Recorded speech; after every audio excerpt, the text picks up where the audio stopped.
What's up, y'all? It's your host, Sensei AK. I'm back with another episode. Like I say, thank y'all for clicking on this video. Make sure you leave a like, a comment, subscribe. Find me on Instagram. We just be doing things over here. But yes, thank y'all again. All right. I'd like to say this week we have a jam-packed episode. I have been outside and I have been watching things. Watching movies, watching hoops, watching football. Outside has been outsiding for me. But yeah, let's get into this video. Okay. First on docket, let's clear up some weeds. Let's announcements. Let's do some announcements. Okay, so make sure y'all check out my Instagram at Sensei NK, and you guys can find me on TikTok at Sensei NK. Twitter, I need to be tweeting more. I be having jokes, but I just want to hold them in because I feel like I don't want to get clipped in the future. But you know what? I think that's just part of it. Any big things?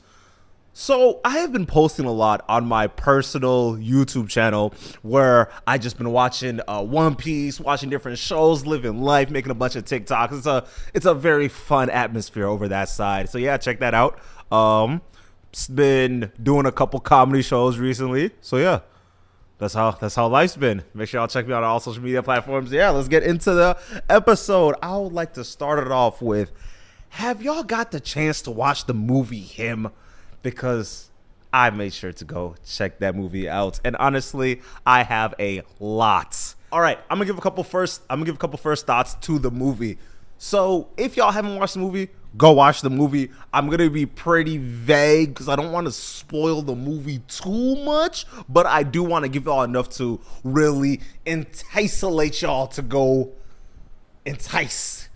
Really make your stomach ravage, really push y'all to go see the movie. So yeah, make sure y'all go watch it. It's a Jordan Peele produced movie. I thought he directed it. I was shocked. Honestly, the only way that I figured out that it wasn't an actual Jordan Peele movie, I'm literally sitting down in the theater with my friend, and I asked him two questions. Number one, is Tyriq Withers black? And number two, where is the falling back scene that Jordan Peele truly is obsessed about? You know, the Jordan Peele shot where, like from Get Out, where they're literally like sinking into the chair. He loves that shot. And honestly, it had all the makings of a Jordan Peele movie, but it just didn't really stick the landings. It did a lot of things right, but there was also some parts that were very missing from the overarching story of it all. And that's what we'll get into in this video. This cast, the three people in this movie that I was like, okay, it is a must that I come outside and watch it. Number one, the main character, Tyriq Withers. He played a character in Cam that's is a potential GOAT candidate. He's on the way to potentially reaching the highest of mountains, but he just needs someone to push him into the right direction. He needs somebody that's able to unlock those inner killer instincts that a GOAT truly needs to perform, because he's coming in at like a 6'6" QB, super athletic, super cerebral, just the whole package, just ready to dominate. But there's some pushbacks. There's some things that are missing from his side on the mental capacity when it comes to the game of football, and that's where you get the mentor character in Marlon Wayans. He plays Isaiah White, the undisputed GOAT. In the movie, imagine Tom Brady mixed with Michael Jordan and then sprinkle in a couple Michael Phelps attributes into his game. That's how goated he was in his universe, right? Bro pulled up, I think he has some crazy thing like 12 rings. He won all the MVPs, all the yards, just everything, just killer will. And honestly, you get a chance to really see the sociopathic energy that comes with a superstar like that. Because it takes a lot to win. That's the easiest way that I could put it. It takes so much to win. There's so much sacrifices that is just integral to be able to build such greatness like that. It gets to a point where you have to sacrifice yourself as a you sacrifice yourself as a human being for the goal of being great at your craft, because it goes past the 10,000 hours. This has been your livelihood. This has been the thing that you have fed everybody. This is what you've done to feed yourself spiritually, emotionally, financially. This is all you've been thinking about for your whole life. And you know what? He actually accomplished it. Who can you say that went out their way to sacrifice everything they had to be able to conquer what they need? And sports does this really interesting thing. That's one thing I've noticed about sports. You get a chance to physically beat someone. There is proof that you are being successful at your task. And there's not many things in this world where as long as you train, as long as you prepare, there will be that end goal. There will be that mountain that you can stand atop and look around like, wow, well, I guess hard work did pay off. There's not too many things in this world. Can you get that from a doctor? Can you technically be the GOAT can you be the GOAT mailman? Is there a GOAT? I want to know who the GOAT mailman is, but that's a whole other conversation. And it gets really interesting just watching how he's been able to interact with the other characters in the film. And then the last character, Elise White, she plays that character so viciously. And the context of trying to match the Manic Pixie Dream Girl alongside the WAG characteristics and being able to put those two together in this eerie, dreadful way that the movie is like constantly giving you throughout the scenes. I'm out here watching, and you know when you're watching a movie and you know it's good when they're sprinkling real life characters and you're able to actually visualize real people into the characters' roles? That's how you know they're cooked. And it's one of those things where her role in this movie, being able to play off of being able to work in tandem with the Marlon Wayans, Isaiah White character, to be able to corrupt this young boy, Cameron, the potential GOAT, the way that they're able to corrupt him and push him down this path that it feels like he doesn't know if that's really what he wants. And it feels like this double-edged sword where it's like, this is the good. This might be the hard part, but my wife will. Oh, I just peeped something. Oh my god. So the Marlon Wayans character, the Isaiah, right? His whole thing was he was showing the hardship and the dedication and all like the gruesome aspects of becoming the football QB GOAT, undisputed. And then the wife was sprinkling the je ne sais quoi, the chocolate strawberries. They were able to wrap around the deliciousness that comes with destroying every bone in your body to be great at something. And the way that they're all playing off each other, fantastic. I'm out here, I'm watching confused, I'm sitting back shocked. And honestly, it felt like the way that they're able to wrap this movie all around the themes of a horror movie, that's why I needed to see this movie.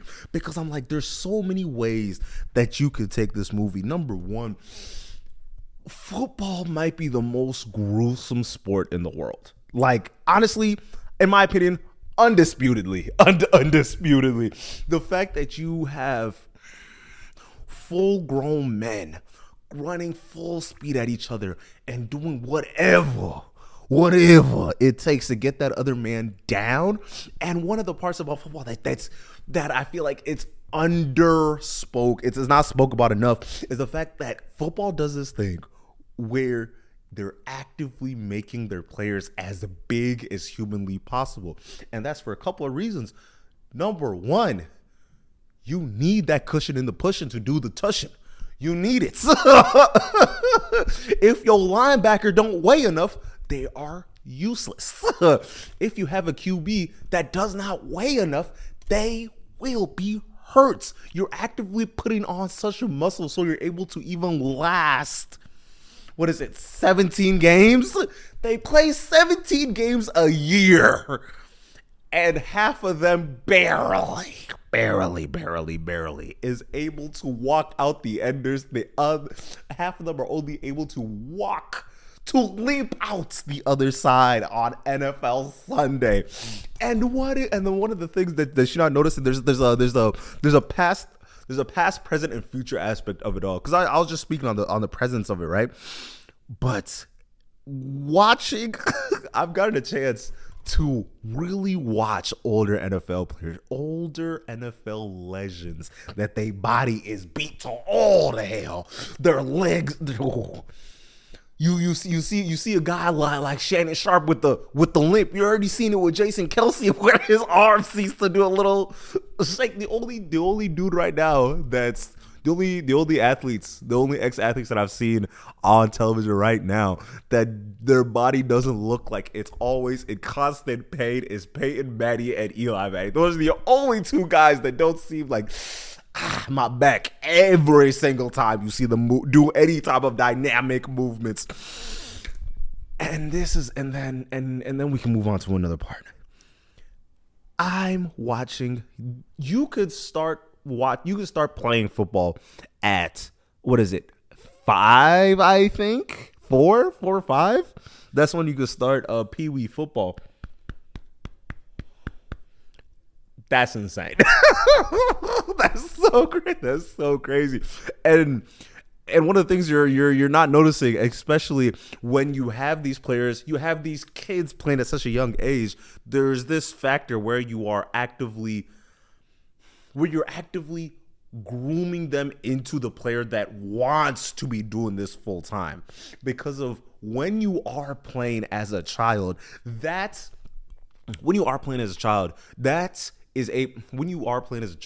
you are actively wrapping this around your childhood. That is a core memory. That is integral to who you are as a person. And that's one of the things that people tend to forget when it comes to being an athlete, especially when you're seeing a lot of ex-NBA players, like specifically because of you've noticed this, where playing for so long warps the way that you're able to interact with the rest of society once you eventually leave the game. And it's happened to so many different people at so many different levels. And the one that I want to mention right now, for example, Michael Jordan. Michael Jordan said when he had his crying meme, right? When he was crying at his acceptance speech to be in the Hall of Fame, the GOAT, the one and the only, the guy, MJ, Mike. He wasn't crying out of joy and adulation of the all-time career. He was crying because his body couldn't take it anymore. He hoped, he dreamed of being able to take that next step and hoop again, but his body said no mas. Because sports does this thing. I have said that a lot. Because unlike other professions, sports has this way of encapsulating you into ingratiating you into this world of sports, where that's all you think about, that's all you dream about, that's all you work towards.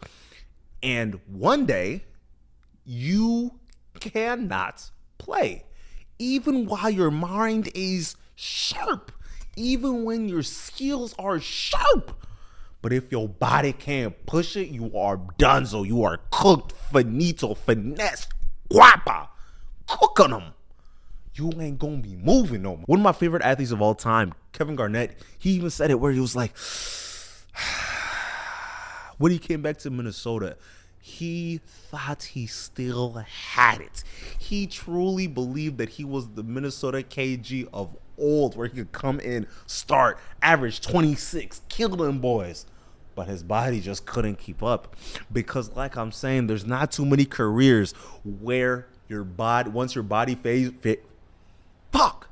there's not too many careers when your body fails you, you are done. You are finished. That's why there's always this saying where athletes don't know when to retire. They will never know when to retire. When they do, when they know they have to retire, is when someone comes and retires them by force. And it kind of, this pushes me towards my other idea I've been thinking about recently. There's a couple topics that has been permeating throughout this film, and it has a very overt way of pushing messages all throughout the movie, him. And honestly, it does some of it well, and it does some of it pretty half-heartedly, but I still enjoyed the ones that they did well. So one of the ideas that they were putting throughout the episode, one of the ideas that they're pushing throughout the movie was there's a stunted grooming nature that comes with trying to be an athlete, and specifically NFL football athlete. Stunted feeling that comes from trying to become an athlete, especially when the roles that you're put in is not a role a child should be in, because of there's this you might not objectively know it, but subconsciously you recognize the roles that you are now put in context to your family. For this to work, there is a lot of burden that has been inadvertently put upon you that you don't recognize it until 20, 30 years down the line. And his character, Cam's character, he was staring it in his face, where he starts to recognize this, especially once he got hurt. And his whole demeanor, everything just drops. Everybody talking about, oh, is he still going to have his workout? Is he still going to go to the fall draft? Is he still going to do his thing? And he physically can't.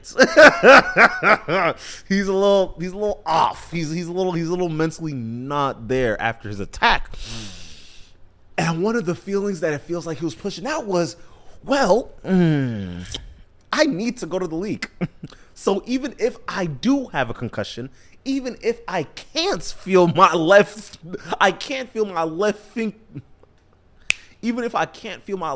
pinky toe or my right hand that I throw with, I'm still gonna go outside and I'm still gonna cook them boys. You know why? Because there's so much riding on this. From being able to pay for everything, being able to provide the life that you truly want from your family, because guess what? They all sacrificed for you. They all put everything aside for you. Your brother changed his whole life. He said, okay, I, as the big bro, or he might have been his little brother, I don't really remember, but I have to put everything on the back burner to be able to push you towards your dreams, for you to be able to lock in. And it gets to the point where he even looks at his dad and he's like, well, my dad is literally gone. He put his life on the line literally for us. He literally died for us. So I have to do this. I have to play for him. I have to accomplish all these things, unless it was all for naught. And at what point can I stop being selfish upon myself to be able to accomplish that goal for all my family? Because it's not just my dream. Honestly, he didn't even like that. He didn't even want to hoop. He didn't even want to hoop no more. But he said, I gotta do it for them. Not only do I have to do it for them, if I don't, I'll die. And then when it's all said and done, one of the things that I've noticed, especially with a lot of athletes, not only does the change in finances just like mess with someone's head, but it's also the feeling of, I have to now live in regular society where, one, I'm not getting these millions and millions and millions of dollars of checks every 2 weeks. Oh, wow. I don't know what I would do if I was going from making nearly $700,000 bi-weekly, and then I have to go even get like a high-paying regular dude job. That's not even, get like 4,000, get 3,000, and you get 3,000 for a paycheck. You is living better than 97% of the United States of America. Like, it's crazy. It gets pretty crazy pretty quickly. But it's the socializing aspect of it all, because it's like, you're gonna date someone regular? Do you know how to do your taxes? Do you know how to get your, I don't know, your heats turned on? There's so many different things that get just put onto the wayside. For example, getting groceries to cook for yourself because of you don't have the trainers or the chefs or any of those type of things. You just have to just live the life of a regular individual. Crazy. So even when trying to go back to regular life and being able to actually integrate themselves into society with the rest of us regulars, as they put it in the movie, you all start to notice the ability to be able to cipher off who is necessary and who is expendable. One of the scenes that I really want to talk about right now. So in the movie Him, there's this scene where they invite a bunch of backups to throw the rock around with my man Cam. So, just put in not too much work, be able to set themselves up to be able to be great. Just seeing, what does Cam really have? Is he great? Will he be the GOAT? So as the practice players start going, the Marlon Wayans character, Isaiah, he's like, well, let's up the ante. Which one of y'all wants to help me out real quick? They all raise their hand real quick. He goes, points to the white boy. All right, come on. The white boy goes and stands in front of the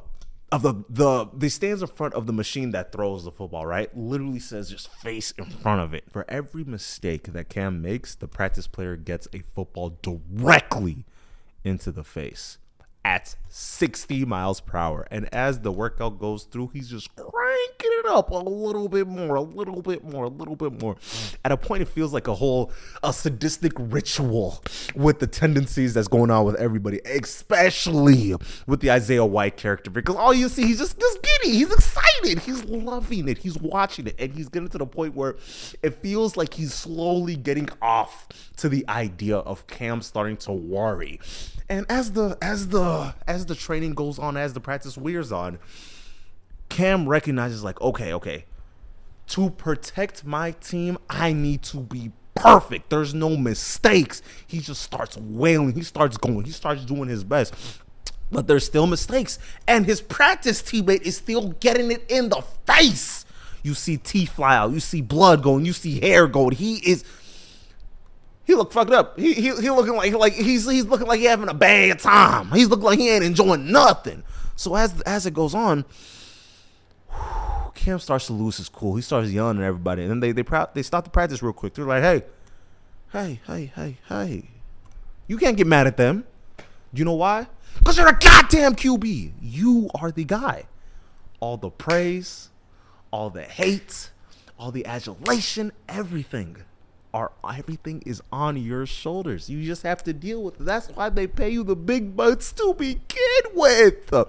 And honestly, I'm a diverge real quick, but I'm gonna be back. I'm a diverge, but I'll be back.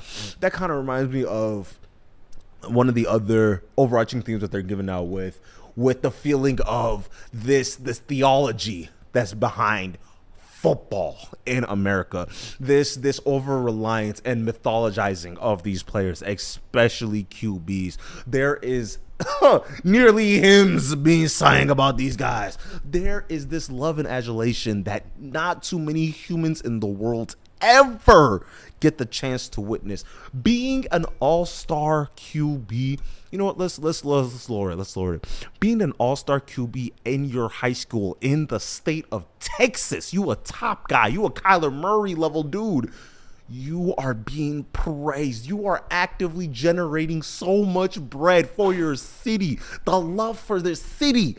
Everybody is showing out, especially when you start going to different aspects or different parts of America where towns are set around football. The love for football is what gets everybody going.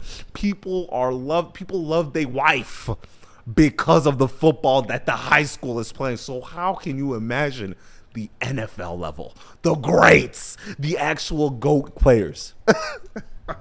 But back on the topic. There's this expendable nature that you're getting when you are watching this sport go down. You feel this overarching urge that they don't give a damn about these practice players. And that's one of the things that I've been sitting on too, because of the way they were willing to destroy this young man that has absolutely no chance of touching an NFL field is insane to me. Literally giving heart and limb for this. Giving heart and limb for the guy to get some practice, for this to amp this guy up, because of the whole point of the training was to see if Cam really had that dog in him. Would he get upset? Would he calm the storm? Will he be able to lock in under such pressures? That's what they use his body for. That's how much value that he was bringing to the organization. Can you get the number one guy late or not? Fucking insane. That's so fucking so insane. That was so insane. Thinking about the fathering nation of it all, right? Not only are they physically using their bodies, the amount throughout the whole movie, they're giving Cam blood to inject into him to be able to muster up the energy to heal. And that has been a long-standing history, especially with football, where you need to play. If you need to take that steroid, you take it. If you need to take that painkiller, you definitely take that painkiller to be able to jump yourself back into action. If your arm dislocated, go ahead and pop that John back, because that's all you're good for. And you best believe if you do not do it, there is a line of young boys that would pray for the opportunity to get on that field and break their goddamn arm. Oh my god. Oh my god. And that's just wild. Oh, shouts out to the trainer in the movie, because he was cooking. I'm not gonna lie. I loved what he was representing. I love what he was doing. Because of I was talking to my guy after the movie, and we were like, he was like, honestly, it makes sense that he was the guy that was speaking out so much about it, because of I refuse to watch a man die for $80,000 a year. Like, what are we talking about? What are we talking about? And guess what? There's going to be another trainer for a new generation. There'll be another one and another one and another one. And the relationships in the movie is another thing that I really enjoyed the way that they did them. So to start off, the Cameron and Isaiah of it all. As you are watching this GOAT train a potential GOAT, there's this push and pull relationship that's going on. And the beginning of the movie, it doesn't really seem like Isaiah gives too much of a damn. Like he's holding back. He's not really showing out the way that he could. He's not really giving him the real treatment until a couple days go by, and then he starts noticing something. He starts seeing that glitter, that glimpse of greatness that he had. He starts seeing himself in Cam. He starts recognizing, like, you could be special. And then another way that you could also read the relationship, it feels like Cam is unlocking something in Isaiah where he's like, you know what? I can do this. I can be the GOAT again. It's giving me the urge to run it back. It's making me want it again. Because keep in mind, Isaiah has been dominating. He has been killing it. He has been the undisputed GOAT. 12 rings for 12 rings. He doesn't lose. So it gets boring. When I'm dominating, it gets boring. So he says, okay, I'm coming back for one more year. I don't know if I really want to do it, but hey, might as well. But now he gets to see the young GOAT in his eye. He gets a chance to see the next successor. And kind of like what I was saying earlier, where sports has this thing of really bringing out the best and the worst in some people, where if you want it, you can go take it. If you see the guy that has it, you literally can walk up and take it. Their position is yours to take. All they can do is lose it. And it gets to the point where if you don't have that inner to continue to wake up every single day and battle, because keep in mind, these are millionaires making hundreds of millions of dollars. And you want me to wake up and train like when I was hungry back when I was 15? No, I've paid for everything. I have lived a life. I've seen everything. I'm bored. What else do you want from me? And that's and you know what's funny? The moment that he actually recognizes that Cam might have the goat in him, when he might have that little inkling of greatness that could be inside Cam. There's a scene when they're running drills and you have to go one-on-one and slam into each other, kind of like an Oklahoma drill, but nothing too ridiculous. So as they going, Cam goes head first into another dude. They hit each other, fall back, and Cam gets so. Isaiah recognizes that he might have that goat in him. He might recognize that there's something there. The first time he truly sees it, they're running this drill where the practice players are running full speed at Cam, trying to hit him. But Cam doesn't recognize that it's anything too serious. So they're actually hitting him. Boom to the chest. Boom to the chest. And when he's like, yo, what the fuck is y'all doing? And everyone's like, shut up, pretty boy. Ha, yelling. Oh my God. They start clowning him easy. Because they're like, hey, I'm just trying to do what I can to maybe get a position to maybe touch that field. So I will hurt you if I need to. And he's like, oh, that's how we're playing it? Don't even worry about it. He starts heating himself up. He starts playing. He starts going. And he slams into another guy. And you don't know who gets hurt because they do this beautiful film thing where you just get x-rays and they're just like slamming into each other. And you look down on the guy and he's like having like a mini stroke on the ground. And Cam is just like yelling. He's like, go and get your mans. Come pick him up. Come pick him up. There's a dead dude on the ground. And when I tell you, I'm in shock. The whole movie theater is like, oh. And then when you cut back, it's Cam. And it's this beautiful thing where it feels like he snaps back into reality where he sees like, oh my God, I nearly just killed this man. Is he okay? Wait, whoa, this is real. And then you see Isaiah. He's like, oh my God, I'm proud of you, son. I'm proud of you. So it just pushes this idea where it's like, no, you need that to be able to make it in this game. And then as the story keeps going on, Isaiah starts to notice, oh, you know what? I think I want to play some more. I'm not going nowhere. You will be my backup. You know what? I'm going to make sure you're my backup. So as they're going, Isaiah starts training too. Isaiah starts getting back into it. And you see the psychotic nature of the grind that he's really in. Cut back to earlier. Bro's in some mythological goddess, some mythological shape. They're out here running throughout this whole desert. They hooping. They doing a lot, right? And in this scene, you start watching as Cam really starts, he starts feeling himself. He starts getting the deals. He starts getting the pictures. They start loving him. The city starts to embrace him. They start recognizing like, yeah, you one of them ones. You are him. Isaiah not liking it. There's this corrupting nature that they're both doing in context to Cam, where Elise and Isaiah is showing them what could be.